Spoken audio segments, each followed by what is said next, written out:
Hello and welcome to the UK Wildlife Podcast with me, Neil Phillips. And me, Victoria Hillman. Yes, we're up to episode 7. A bit of a different episode this one. We're going to skip the normal format and just concentrate on, we've got a lot of questions on wildlife photography, so we're going to try and spend as much time as we can on that.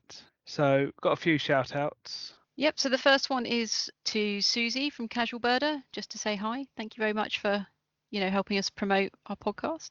Yeah, indeed. Yeah. And she's got a very good podcast of her own, so look up Casual Birder. Definitely. The podcast to look up. And also a big shout out to Rachel from Hidden Wings and Bloodlust podcast. If you like ladybirds, that's a good one to check out as well. Yes, and I guess shall we say hello to Ben, Daniel and Rich? That's Ben, Andrew and Daniel Trim. And they'll be listening to this podcast on the way up to Scotland to avoid talking to each other. Apparently they've been saving them up. So yeah. So have a good journey, guys. And I'm afraid you're going to have to talk to each other on the way home, though. Yeah, we haven't got sort of 8 hours worth. We're not talking that long on this podcast, are we? Yes, so no wildlife news. Did you want to mention your workshops, Victoria, very quickly? The brand new ones. Yes. So I actually have a little bit of exciting news in that I'm teaming up with the RSPB Hamwall Nature Reserve, which is down in Somerset, and I'm actually running 3 very special workshops for them this year. It's actually an introduction to macro photography, an introduction to wildlife photography, and then an autumn nature photography day. And all the details will be up on my Twitter account very, very soon. They went live yesterday, and we'll get everything out and promoted next week. So if you fancy coming and joining me for a day of photography on Somerset Levels, pop along, say hi. I have some workshop news, but hopefully I'll be able to share it in the next podcast. But very exciting to do with my pond photography, and that's all I'm going to say. I don't know. So, talking of which leads us nicely on, staying on the subject of wildlife photography, we have the first of our questions. Do you want to do the honours, Victoria? Yep, so this comes from Liquid Tweeter. And so with so many options out there, what are the basics to look for when looking to purchase a camera for wildlife, and how much can you expect to spend? And it's a question I don't know about you, Neil. I get asked this quite a lot, actually. It's something that pops up quite a lot. So Neil and I've actually done a bit of research into this at various different levels, from kind of entry level, intermediate, and then to advanced stroke professional. The first thing I usually say is, if you're just starting out photography, so if you've got no experience on photography or very little, I generally suggest with wildlife, not actually nature, but wildlife, if you're doing birds and mammals and stuff, you need the reach, you need the focal length, a longer lens basically. And the cheapest way to do that is to get a bridge camera. They're not quite as fast at autofocus, and they've got a smaller sensor, so they're a bit noisier, get a bit more grain in the image. But bridge cameras start from, you can pick them up for £100 second hand to get a decent one. £500, you can get a pretty good one. And if it's small size you're after, you can purchase the Sony HS10 range. I think they're up to Mark 4 or Mark 5 now. I've got the Mark 3, but you're talking over £1,000 for those. But they've got really long focal length and high-speed video. You can slow stuff down 40 times. It's really cool. But one thing I will say with bridge cameras is make sure you have a viewfinder. And it's what I started off with, Panasonic FZ7, and look at me now. You do get, warning, should attach with a warning. You may become obsessed and spend all your, extra money on camera gear. Maybe even money you don't have. It is a little addictive. Yeah. And I used to recommend Panasonic and Fuji's, and there's nothing wrong with them now. I just think the other makes probably caught them up a bit now, but you're not paying, if you buy a Canon or Nikon, there's sometimes a danger you're paying for the brand a bit there as well. But with special offers and stuff, that all goes out the window. So just keep your eye out for a good deal and go and try one in the camera shop is always another good advice, isn't it? And buy from the camera shop, not Amazon. Support your local camera shops. Yeah, and actually one thing I would say is, before we talk about going on to digital SLRs, is actually try and buy UK cameras and lenses rather than the grey imports, because if anything goes wrong, they will be much easier to get sorted than the grey imports. There's nothing wrong with the grey imports, but they normally have to be sent back to Asia at a cost to you to be fixed. So it's just a bit of a word of warning there. If we move on to kind of entry level digital SLR, and that's the ones with interchangeable lenses. I mean, generally for wildlife photography, like Neil said, you want something with a bit of reach. So something in the region of like a 70 to 300 mil lens. Yeah. And you can actually, if you have a look, you can actually get some really, really good deals out there. I mean, I did a bit of research. You can get entry level camera and lens for under £500. Yeah, it's a little bundle. And if you just look around, there's normally, they do loads of special offers, and you get this camera and you can get this lens and that lens and whatever. So you're probably looking at about 500 or just under 500 for that. And and that's pretty much across the brands as well. So that's not, even with, I shoot Canon, and actually you can get good deals with the Canon under about 500. So Nikon's about the same, I believe, as well. So they're perfectly good, these entry level. Some of them, they haven't quite got the advanced features of the sort of mid-level and the high-end range. But if you're just starting off, they can be very good. The 70-300 lens, again, it's not quite as sharp as the more expensive lenses. But if you're starting out, I'd say 300 is a minimum if you're doing wildlife, because otherwise you'll find it's too short. And even that you'll find a bit short. I mean, I've got a lens that can go, with a teleconverter, can go up to 1200mm, and even that's too short. Sometimes it's the law of wildlife photography a lot of the time. But I think the thing is, as well, with a lot of the entry level or beginners digital SLRs, they're actually crop sensor. So you have that extra reach on those lenses anyway. So the mid-level stuff, if you're talking Canon, you're talking stuff, it's a 90D they're up to now. Nikon, it's probably a D500. But so these cameras, these mid-level cameras, tend to be around sort of £800 to £1,000 for your body. So you're getting into more expensive, but you're getting most of the features of a pro camera, but usually with a crop sensor. With Micro Four Thirds, you can get something like a Panasonic G9 or an Olympus EM1 Mark II, probably around about £1,000 range now, I think. And when you get up to that sort of budget, if you spend £800 on a lens, you can get like the Sigma 150 to 600mm, which on a crop sensor will give you a 900mm lens, which is very handy for bird photography. Likewise, on the Micro Four Thirds end, you can get the Panasonic 100 to 400, and that's just over £1,000, especially if you're looking second hand. And that can be quite handy for wildlife too, because that's a 200 to 800mm equivalent. Obviously a lot smaller. If you're looking to do video as well, I'd look at the Panasonics, because the GH5 and the G9 are probably the best for video without getting a pro level Canon. Hanging around the sort of £2,000 budget mark for the mid level, if you look at the 300mm f4 prime lenses, that gives you really good quality and a decent length. I used to shoot with a Pentax 300mm and got some really lovely images with that. It's a 300 f4, not the 2.8s. The 300mm 2.8s are sort of thousands of pounds. And I'll let Victoria talk about the full frame, because that's something she has a lot more experience with than me. So if you're looking at the more kind of advanced, what they generally refer to as the pro level cameras, like we said previously, generally speaking, they tend to be full frame.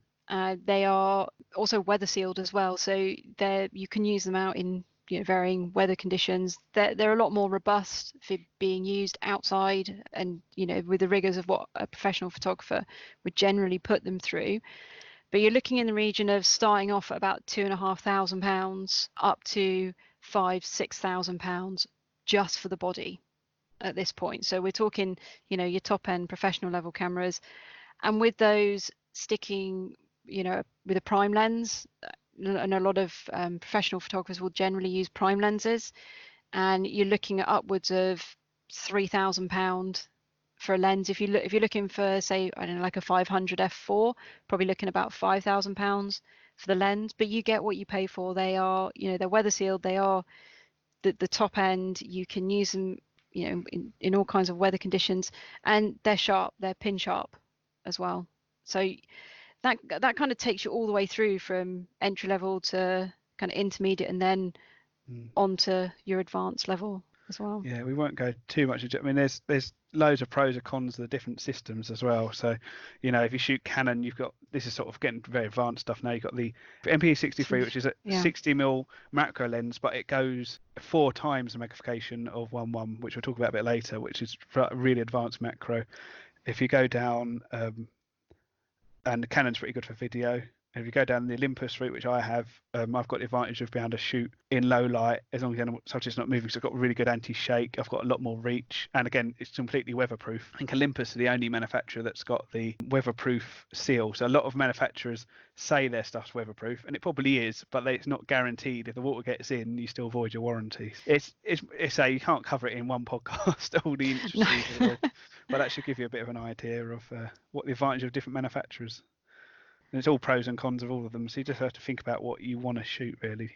And I think also the one bit of advice that I do end up giving a lot of people when they're looking to either buy their first camera or they want to upgrade their camera is go to a shop, or if there's an imaging show near you, go to that where several manufacturers are going to be there, and try them out. See how it feels in your hand, because a camera that I might absolutely love and really love the feel of in my hands, I love using it, Neil might not. He might not like the feel of it in his hands. We're all very different.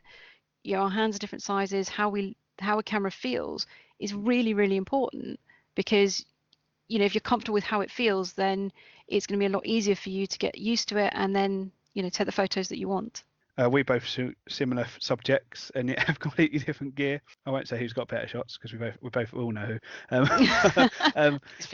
But we're both quite happy with them. I mean, I do lots of stacked images, and we were joking about this the other night when we couldn't get this podcast to work. I'm always trying to get more depth of field, and Victoria's trying to get less. I'm trying to get less. Yeah. I normally shoot about 2.8. That's my thing. Well, I was shooting 200 image stacks of woodlice trying to get the whole woodlouse in focus at minimum focus distance. So if you want to do stacked images, I think Olympus is probably the way to go at the moment. Again, that's a whole other minefield to go into another podcast, I think. Do we want to touch briefly on weights of cameras? Yeah, that's probably a good thing for people to weigh up. I didn't even mean that one. You definitely have to leave that one in. Yeah. So I mean, weight of camera and lens. So I think now if we'll kind of go more down the macro route, because that's what Neil and I do the most of. We are predominantly macro photographers, even though we do a lot of other wildlife. So I actually dug out the weights of my camera bodies and also my lenses. So my camera bodies weigh about 900 grams, and I shoot on a 7D Mark II and a 5D Mark III, and I have two macro lenses. So I've got 100mm macro, which is about 600 grams, and my 180mm Sigma macro, which is the one that I absolutely love and shoot most of my macro work on, is actually over 1.6 kilograms. So if you stick that macro lens on a camera body, we're talking around 2.5 kilograms of weight, and that's what you're either hand holding or that's what you're having to carry around with you. And it is a lot, but it works for me. I'm happy with that. But I know Neil's equipment is considerably lighter. Yes, so I bought the Olympus for the extra reach and the stacking and the various other reasons. The one problem with Micro Four Thirds always was the autofocus was a bit sluggish, but they did solve it with the EM1 Mark II. It's probably not quite as fast as the top end Canon or Nikon, but again the body is a lot cheaper and lighter. So if I look at my gear, the EM1 Mark II, which was their top end, they have now got the EM1 Mark X, which is basically an EM1 Mark II with a few extra features and a grip permanently attached to make it a bit more professional. But the EM1 Mark II without a grip on, so I believe your Mark D, whatever it's called, the Canon thing, you basically got a grip attached to it permanently, haven't you? The way it's built. Whereas the EM1 is a much smaller body, and that's only 574 grams. The best macro on Olympus is the 60mm, which sounds a bit short, but of course you've got the 2x crop, so it's effectively 120mm, and that weighs it's a tiny little lens. It's about the size of a film pot, a bit bigger than that. It weighs 186 grams. So you can imagine, so my body and the macro lens weighs less than your 100mm lens, I believe, or maybe not quite that light. But to put things into perspective, the 300mm f4 lens, so not quite as fast as the 180mm f2.8, only weighs 127 kilo. Is that correct? That must be. Do you mean 1.27 kilos? Oh, sorry, yeah, 1.27. It only weighs 120. Well, say it again then. The 300mm only weighs 1.27 kilos, which is ridiculously light. And that's an f4, and it's still sharp. And believe me, it is sharp. It's a quite expensive lens for 300mm. I believe the RRP was over 2,000. I didn't spend that much on it, thank God. I'm not that rich. And the only reason I can afford it because I've traded in some old gear. So that's a 600mm equivalent, and might not be quite as sharp as the Canon 600mm f4, but that lens weighs how many multiples more than that, I don't know. Yeah, I think it's about 8 or 10 kilo at least, isn't it? It's going to be a lot more than that. Yeah. And the benefits of being small, obviously, is my camera bag, I can put all my lenses and two bodies in and walk around all day, and I can do stuff like lean over the edge of a boardwalk and dangle that huge 300mm lens and get water level shots of marsh frogs and stuff. So depending on what you do, so if I was trying to photograph hobbies flying at high speed, I'd be much better with Victoria's lens. Yeah, although that said, the Olympus can still do it. Other people have done much better than me, I have to say, on that subject. But I don't do enough bird in flight photography. But I still manage to get some shots. It's all compromises as anyone will say in photography. It's always a compromise between your aperture, your ISO, and your shutter speed to get the shot in the first place. That's before you get to the gear. So it is, and it is very much personal preference as to what you are comfortable working with. Yeah. So I think that kind of sums up equipment. So should we go on to our next question?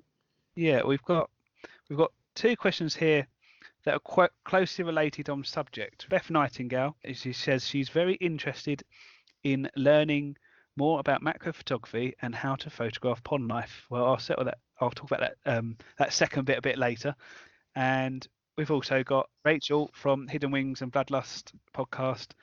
What is the best macro lens, and how do I get a good in focus photo when the insect is moving fast? Oh, that's always a good question, that one. It is. So,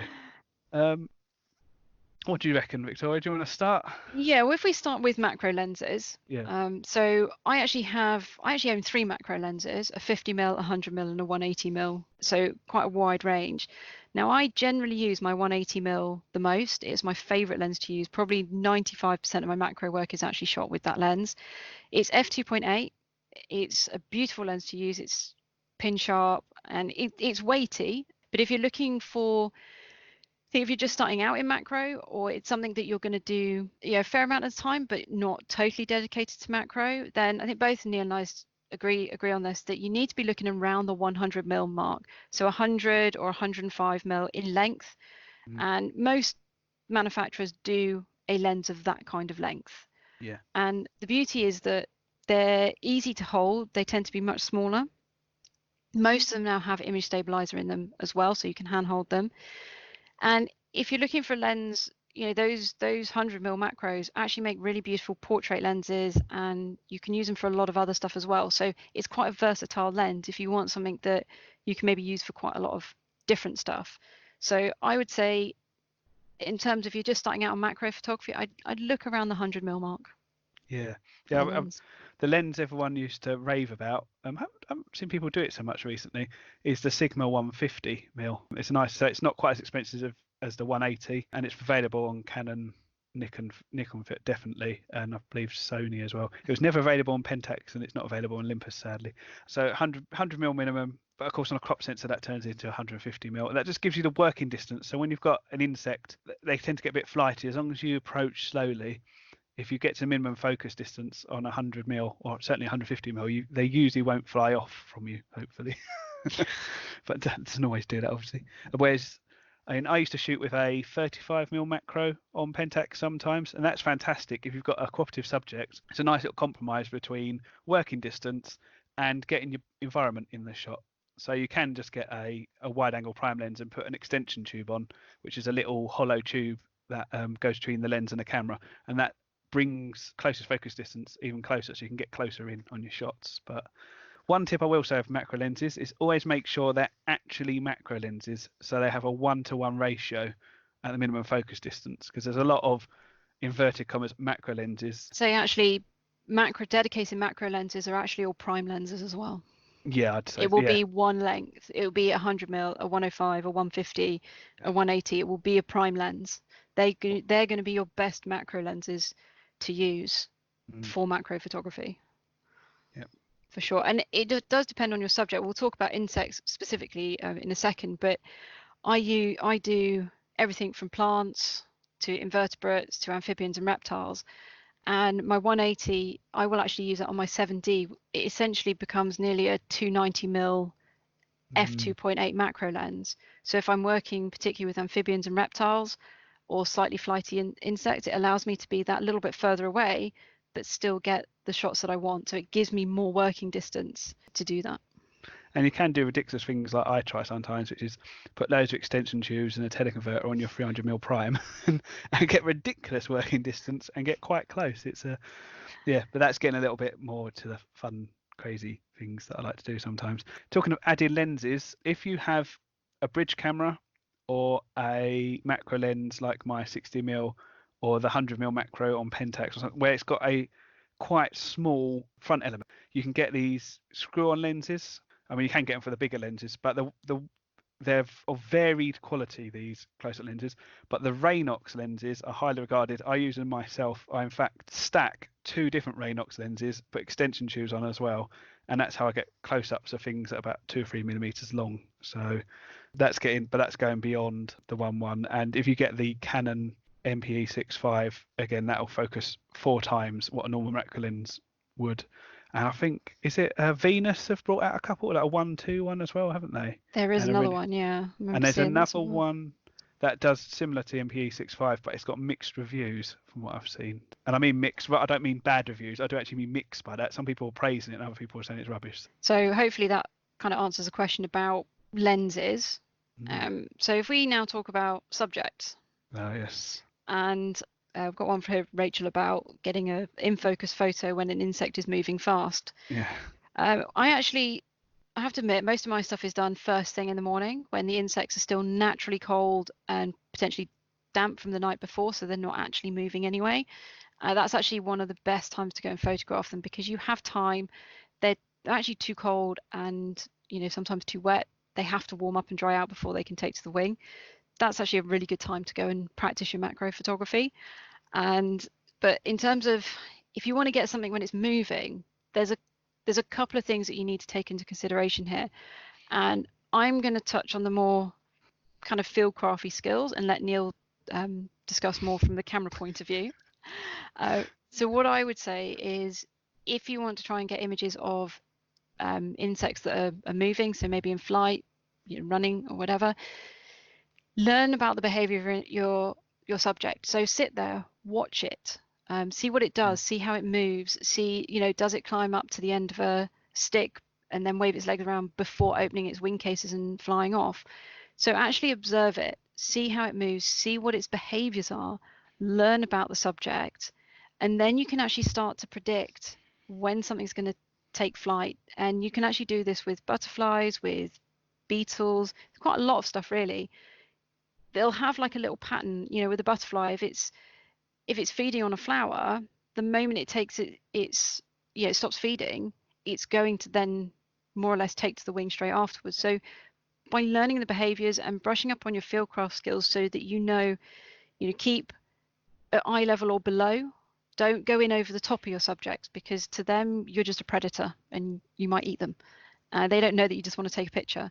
So try and go in at eye level or below, and very slowly and carefully go in. Don't make too much noise or disturbance.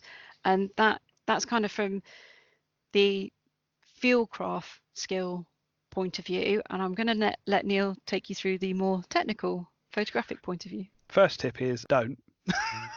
Avoid moving to, well, you kind of covered that. Avoid moving subjects. Yes, this is the bit I have to confess to Rachel that I've got the odd good shot of a ladybird. I've never got a shot of a ladybird I'm particularly happy with because they keep moving around. I'm guessing this is where she's coming from with this.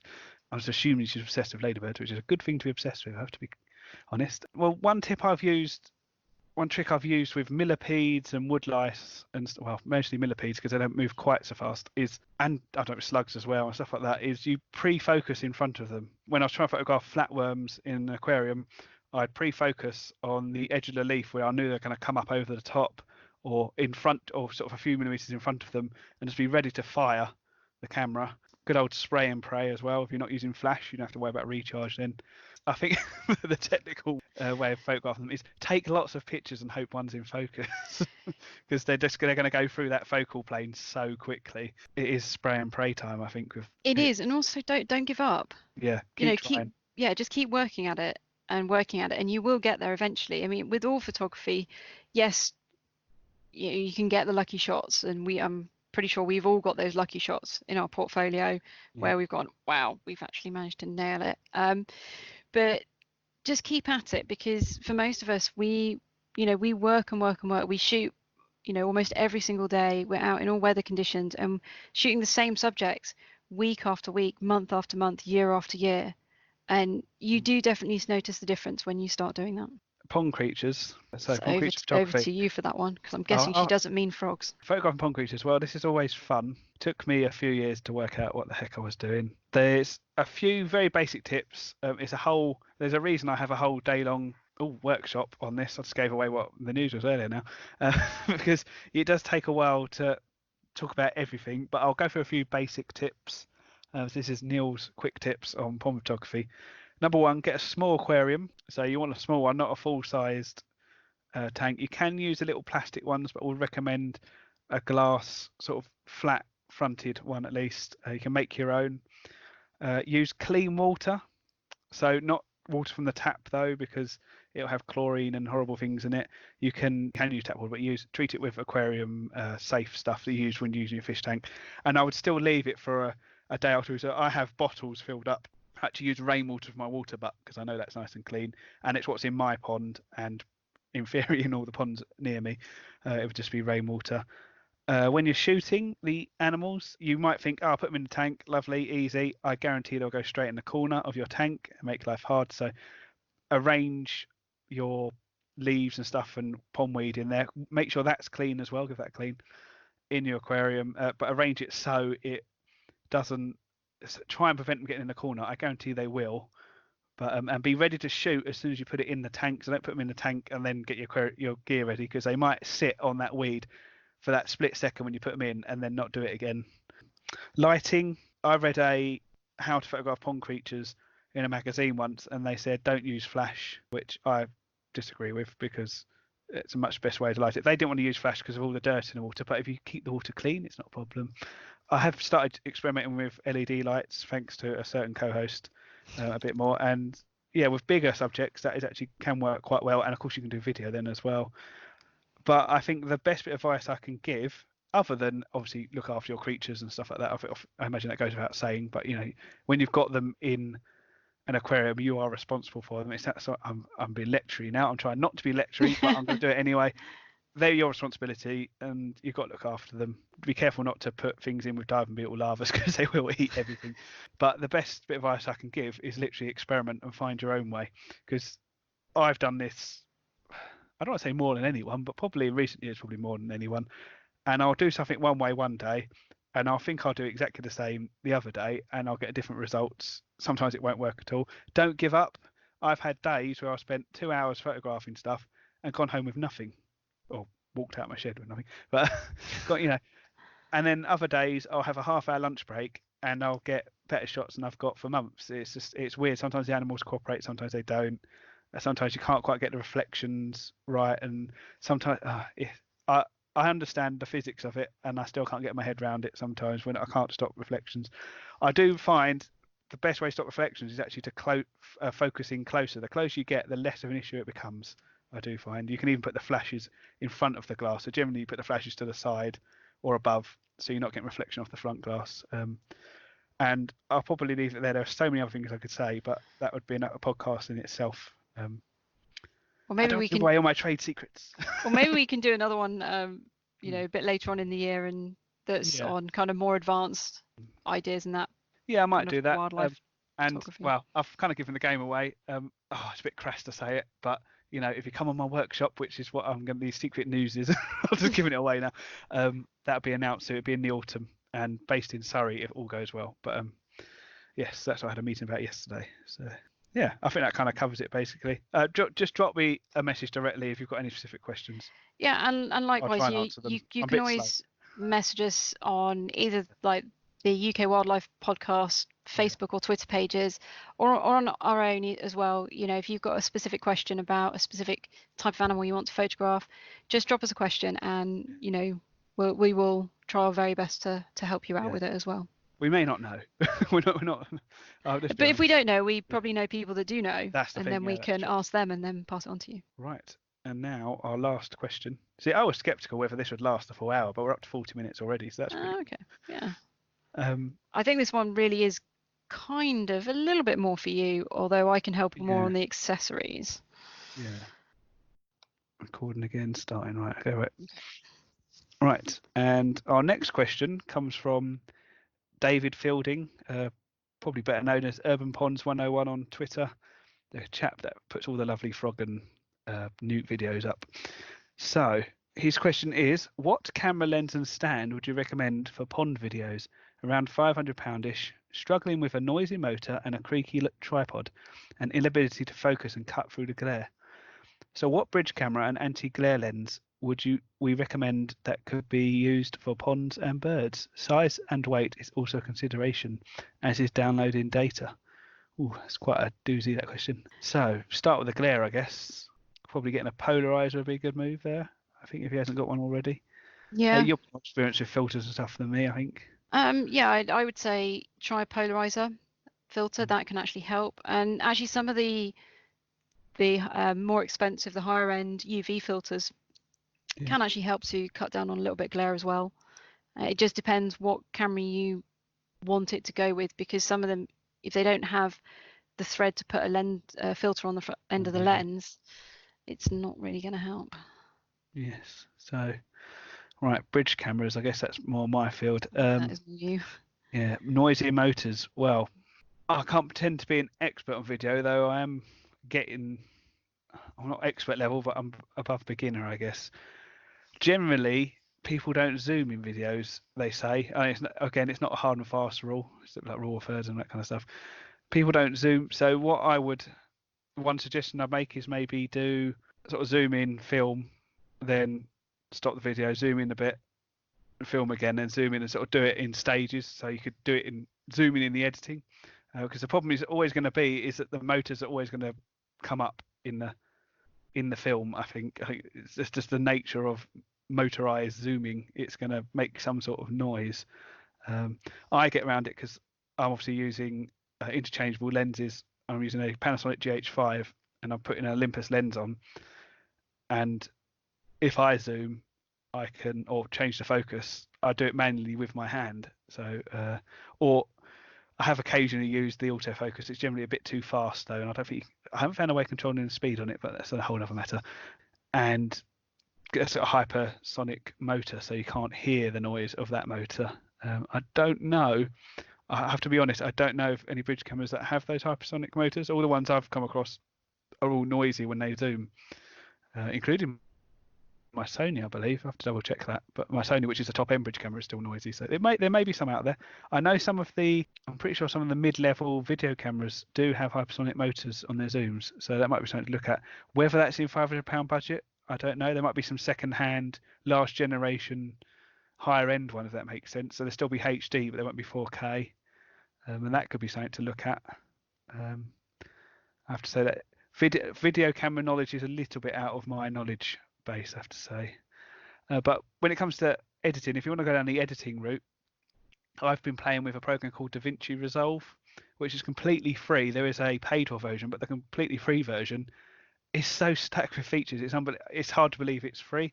It's quite a steep learning curve to learn it, but there's loads of videos on YouTube to help you.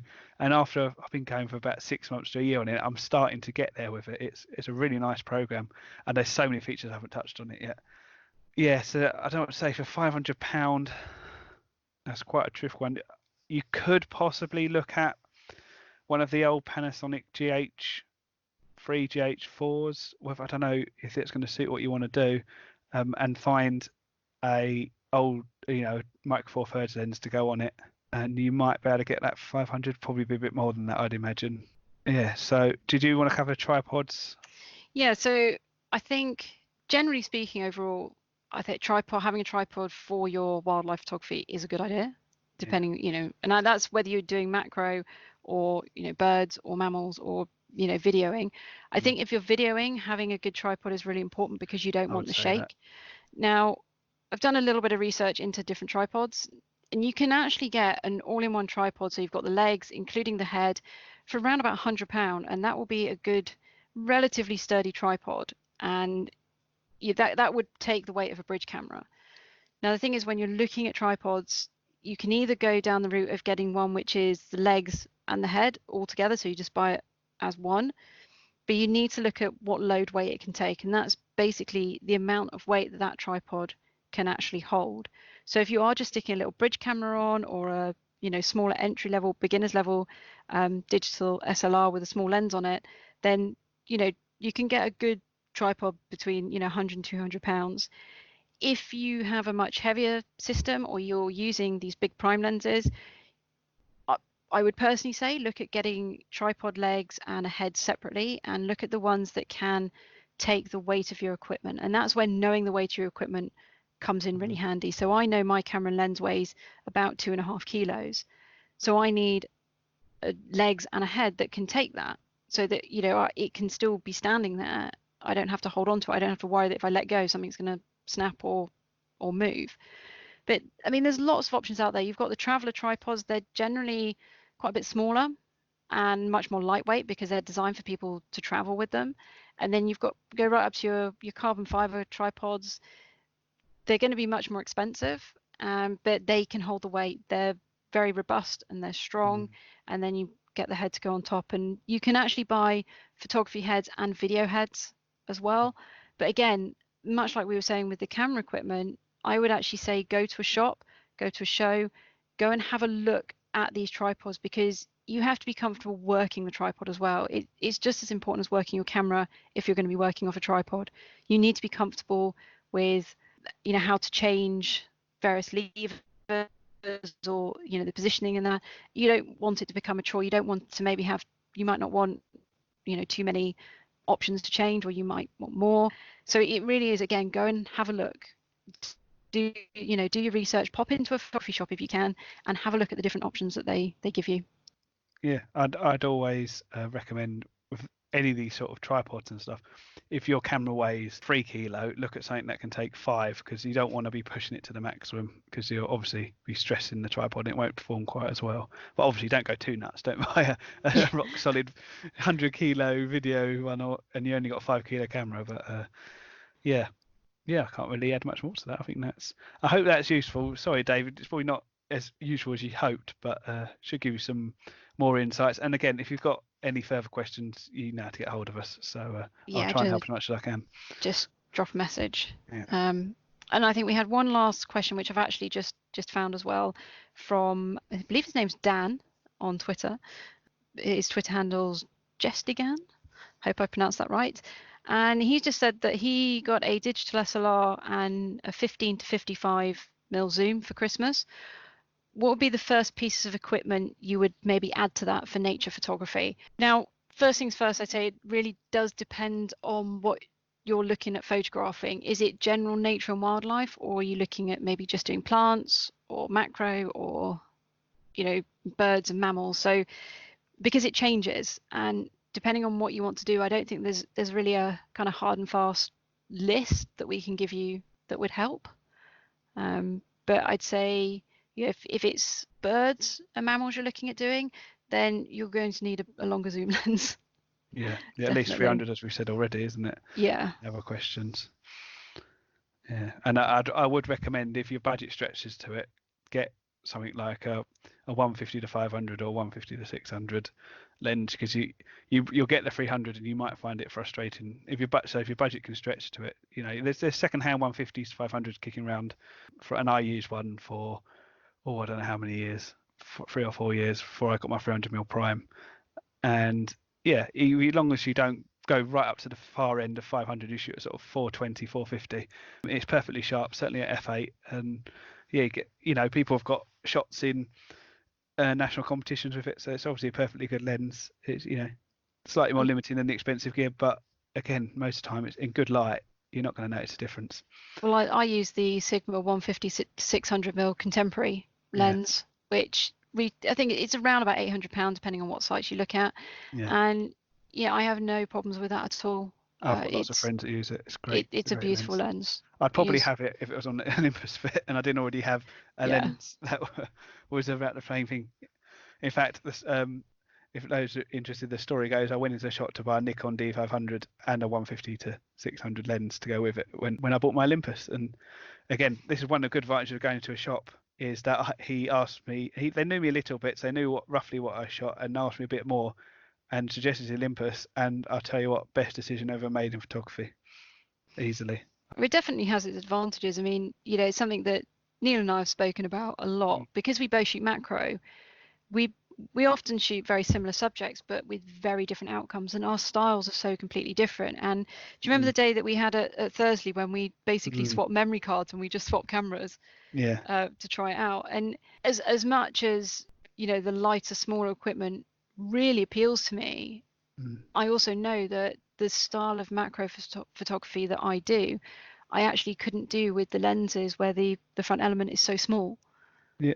You know, I need that big size at the end to allow me to kind of shoot through and do the blurring and the wide apertures and everything. When I was doing those stacks of woodlice, if I had vice versa, if I had the big lens with the big element, I wouldn't be able to get low enough to shoot, you know, rest the camera on the log and fire off a stack. I didn't even use a beanbag or anything. I was using natural light, 1/30 of a second, just wedging the camera into the log to get stability and photographing the woodlouse and the centipedes and stuff. It's just, as my dad always used to say, swings and roundabouts.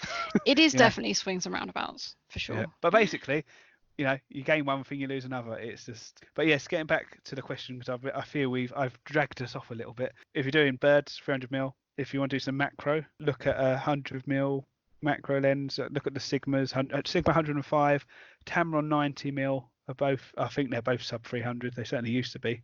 I don't know what's happening at the moment because the prices a lot of camera gear has gone up recently, and you'll definitely be able to find some second-hand ones kicking around. Did they say what manufacturer the camera was? No, because it just says a digital SLR, and I know that, you know, Canon obviously do the 100mm. I think Nikon actually do a 90 or 100mm.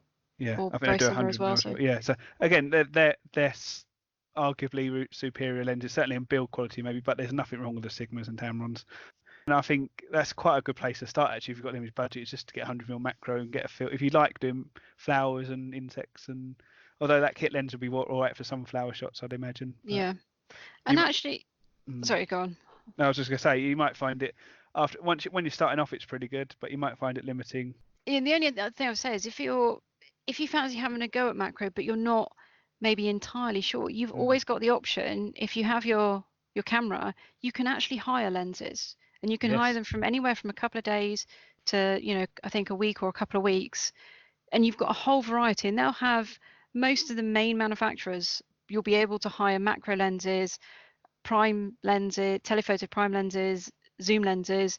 And that could be another option for you, that if you want to give something a go, you know, maybe you're going on a workshop or you've got a trip and you just want to give a different lens a go, then that could be an option for you, is to actually just hire it for that time and see how you get on and try it. Because if you try a lens and you find that you don't like it, well, it's going back after a few days or, you know, after your trip anyway.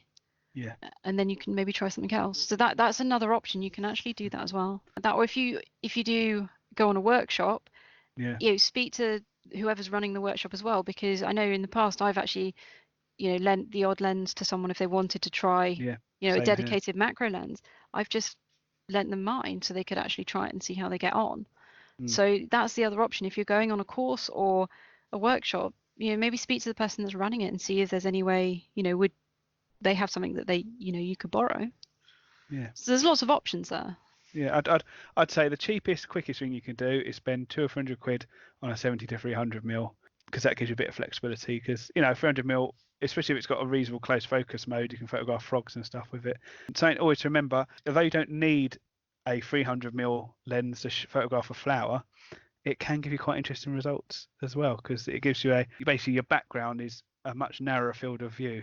So if you shoot with a 50mm and get the frog filling the frame, you've got pretty much sort of, I guess, 100 degrees of view behind it. Whereas you shoot with a 300mm, of course, it's only probably about 20 or 30 degrees of view looking straight ahead of you and just a bit behind it, and it's easier to get a less distracting background then. And I've shot orchids at 840mm last year and I got some really nice results. So yeah, sounds bizarre, but it does work quite. There was I forget the photographer's name, he lugged around a Canon 500mm prime with loads of extension tubes to photograph lots of orchids and had some amazing pictures. So not that I suggest you do that to add to your new DSLR, but but you know, there are so many options out there, and so we've tried to cover quite a lot of it in one episode, but I think we probably will end up doing one maybe with some more kind of specialist techniques and stuff. Double BDPA winner Daniel Trim on, and he has actually agreed to come on. Hopefully Ben Andrew as well, and we'll probably have a few guest photographers on over the years, hopefully. Years. Oh, look, I'm planning to do it for years Years. now. Wow. We are planning to keep going for a while. We are. We're Yeah, not yeah. giving up Never anytime stop. soon. But Never. there is actually just one thing that I'd like to really quickly touch on when it comes to wildlife and nature photography, and it's something that is very important to me, is whatever happens or whatever you're doing out there, the welfare of your subject must Indeed. always come first. So please cause as little disturbance as possible, and to really respect what you're photographing. So don't trample an area completely, don't do anything that would cause any suffering to any animal or plant, and just really respect what you're photographing. Be respectful of the habitat, the animal, and also please be respectful of other photographers as well. We're all human. It's nice to kind of be respectful and support each other as wildlife photographers. Yeah, I mean, we're not going to go down the rabbit hole of baiting using flash, but it's just use common sense. And if you're in a nature reserve and the warden's telling you not to do something, don't do it anyway. Have a bit of respect for the poor bloke that's spent, in some cases half his life looking after that wildlife. And also, if you're at all concerned, it is related to wildlife photography, but please be aware we do have some species that do require a license to Indeed. photograph them in this country. So if you're at all, not sure, you can always drop us a message, and we can certainly do the research and let you know. Or there are various other organisations and websites that you can actually ask as well. Yeah. You can ask them, do you need a license to photograph this? And just stay, on the right side of the law, basically. Yeah, so I'll quickly touch on a couple of them. There's a Schedule 1 license. So birds like a barn owl and kingfisher, you can't disturb or risk disturbing them at the nest. And there's Schedule 5, so things like great crested newt can't disturb at all at any time. So yeah, I think we'll just go into the ethics and stuff a bit deeper in another episode, because that's quite an important subject. It wasn't addressed in any of the questions, so we thought we'd just bring it up at the end there. Yeah, and I think it's always really important to respect, what it is that you're photographing as well. And the thing is, you see it in the photographs as well, so you'll be able to tell, if you really kind of respect what it is that you're photographing and photograph it in its natural habitat doing what it does, that's going to come across in your photographs. But if an animal's being stressed out or it's feeling threatened, you're also going to see that in the photographs as well. Yeah. So that's just something to bear in mind. I think that's covered all the questions and a little bit at the end there. So I think we'll probably wrap it up there. We'll probably come up to about the hour mark when I've edited it. I want to say a big thank you to all the reviews on Apple Podcasts. Oh, I haven't mentioned how many downloads we've had, have we? I know. What's it up to now? We've surpassed 2,100 now. So. Oh, wow.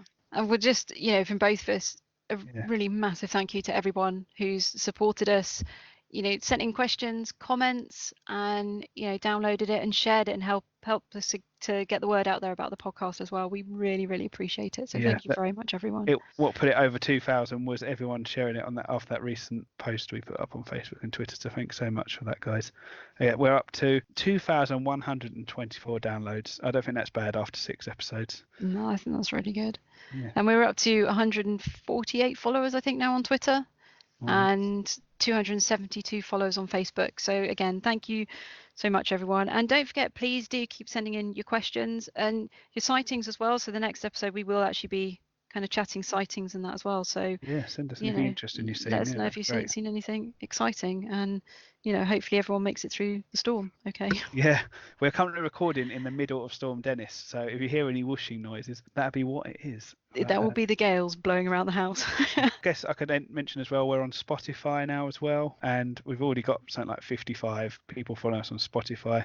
I added us to Podchaser, where you can review us and a few other things on there.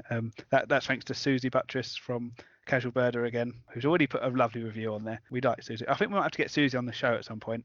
I think we should have to get her on there. Yeah. And I'll mention one more podcast because I found it a couple of weeks ago and blitzed a whole lot of them because it's really good. The Critter Shed. It comes with a slight language warning. It's a couple of lovely people over in the even more herpetologically depleted than Britain Ireland. They've got even less. I think they've got common lizards and that's about it officially over there. Obviously no snakes in Ireland. And they're talking spiders, lizards, a little bit about elephants in the zoo. And yeah, it's really, really nicely done podcast. Hopefully we might try and get those on the show as well because they're really cool. Yeah, check that one out as well. I might do a regular checklist podcast out, I think, on this show at some point. We can add it in with our news. Yeah, put it in the news. I think so, yeah. Yeah, as usual, check us out on Facebook, UK Wildlife Podcast, Twitter, UK Wildlife Pod, and check out my website, uk-wildlife.co.uk. I'm going to be putting news of all my workshops and stuff coming up, mostly photography. I might be doing something else involving learning about wildlife. You can also join me. I've teamed up with Dawes Hall in Essex to do some photography walks once a month. So check that out, Dawes Hall. You Google Dawes Hall, it come up on there under the events. Well, if you want to, check out my website, if you visit vixpics.com, but make sure you spell it VIKSPICS. And you can follow us individually on Twitter. And one thing I'd say actually is if you've got any questions, particularly on Twitter, please do use the hashtag UK Wildlife Podcast. It makes it a lot easier for us to find the questions when we're digging them out to answer them for you. So if you just make sure you use the hashtag, that would be fantastic. Any sightings, any questions, or if you just want to shout out on the show, just give us a tag. Give us a tag and we'll try and squeeze it in. That's goodbye from us then. Yeah. So take care everyone. Stay safe in the storm, and thank you very much for listening. All right. See you later. See you later.